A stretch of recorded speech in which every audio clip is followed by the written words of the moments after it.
லடாக்கின் லே நகரில் நிகழ்ந்த வன்முறை விவகாரத்தில் உண்ணாவிரத போராட்டம் நடத்திய சுற்றுச்சூழல் செயற்பாட்டாளர் சோனம் வாங்சுக் தற்போது கைது செய்யப்பட்டிருக்கிறார். அண்மை செய்தி. வன்முறையில் 4 பேர் உயிரிழந்த நிலையில் 90க்கும் மேற்பட்டோர் படுகாயமடைந்தனர். இதனை கண்டித்து உண்ணாவிரதம் இருந்த சோனம் வாங்சுக் தற்போது கைது செய்யப்பட்டிருக்கிறார்.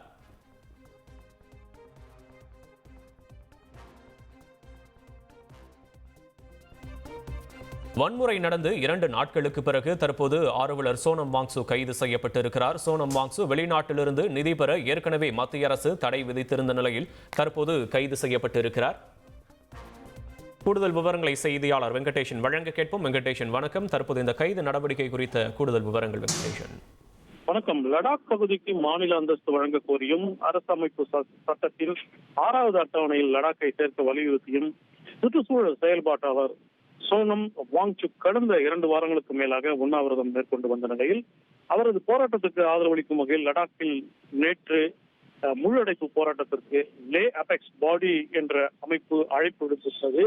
இந்த அமைப்பின் இளைஞரணி சார்பில் அழைப்பு விடுத்திருந்த அந்த போராட்டம் வன்முறையில் முடிந்து பெரும் கலவரமாகியது. இந்த நிலையில்தான் இந்த போராட்டத்திற்கு பின்னணியில் இருப்பவர்கள் மீது மத்திய அரசு கடும் நடவடிக்கை எடுத்து வரும் சூழலில் லடாக் போராட்டம் எதிரொலியாக தற்போது சுற்றுச்சூழல் செயல்பாட்டாளர் சோனம் வாங்சுக்கை லடாக் போலீசார் கைது செய்து தற்போது விசாரித்து வருகின்றனர்.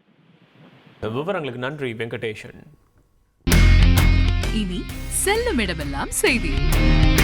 தந்தி டிவியின் வாட்ஸ்அப் சேனலை ஃபாலோ பண்ணினா செல்ல இருக்கும் இடமெல்லாம் செய்தி. இதோ QR கோட் இப்பவே ஸ்கேன் பண்ணுங்க, ஃபாலோ பண்ணுங்க.